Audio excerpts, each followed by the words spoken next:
Hi friends, welcome to friends kitchen. இன்னைக்கு நாம என்ன பார்க்க போறோம்னா காடை கிரேவி தாங்க. இது ஒரு வித்தியாசமா செய்ய போறோம். இது நல்லா டேஸ்டா சூப்பரா இருக்கும். கடலெண்ணெய் சேர்த்துக்கலாங்க. எண்ணெய் காஞ்சதையும் சோம்பு 1/4 ஸ்பூன் சேர்த்துக்கலாம். ஜீரகம் 1/4 ஸ்பூன், கருவேப்பிலை ஒரு இனுக்கு, காஞ்ச மிளகாய் 2, பெரிய வெங்காயம் நல்லா ஸ்லைஸா கட் பண்ணி சேர்த்துக்கலாங்க. வெங்காயம் நல்லா வதங்கி வரட்டுங்க. வெங்காயம் இந்த அளவுக்கு நல்லா வதங்கி வந்தது. இஞ்சி பூண்டு பேஸ்ட் 1 ஸ்பூன் சேர்த்துக்கலாங்க. இது நல்லா பச்சை வாசனை போற வரைக்கும் நல்லா வதக்கி விட்டுறலாங்க. தக்காளி ஒரு 3 தக்காளி சேர்த்துக்கலாங்க.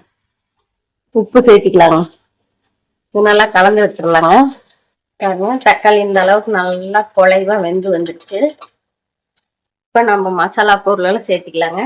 கறி மசாலா பொடி 1 ஸ்பூன், சிக்கன் பொடி 1 ஸ்பூன், மஞ்சள்தூள் 1/4 ஸ்பூன் சேர்த்துக்கலாங்க. இதையும் பச்சை வாசனை போற வரைக்கும் நல்லா வதக்கி விட்டுறலாங்க. தயிர் ஒரு 3 ஸ்பூன் சேர்த்துக்கலாங்க. சேர்த்து கலந்து விட்டுறலாங்க. தயிர் சேர்த்துறது நல்லா சாஃப்டா இருக்குங்க. கிரேவியும் நல்லா திக்னஸா இருக்கும். நல்லா சூப்பரா டேஸ்டாவும் இருக்கும். அதுக்காக தயிர் சேர்த்துறதுங்க. காடை 3 சேர்த்திக்கிறேங்க.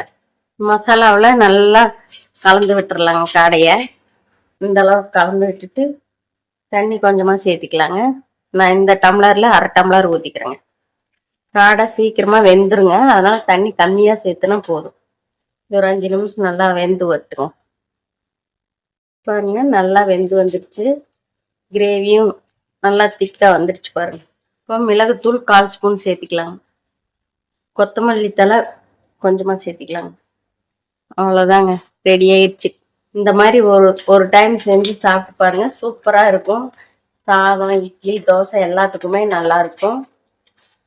இந்த வீடியோ உங்களுக்கு பிடிச்சிருந்தா லைக் பண்ணுங்க, ஷேர் பண்ணுங்க, சப்ஸ்கிரைப் பண்ணுங்க.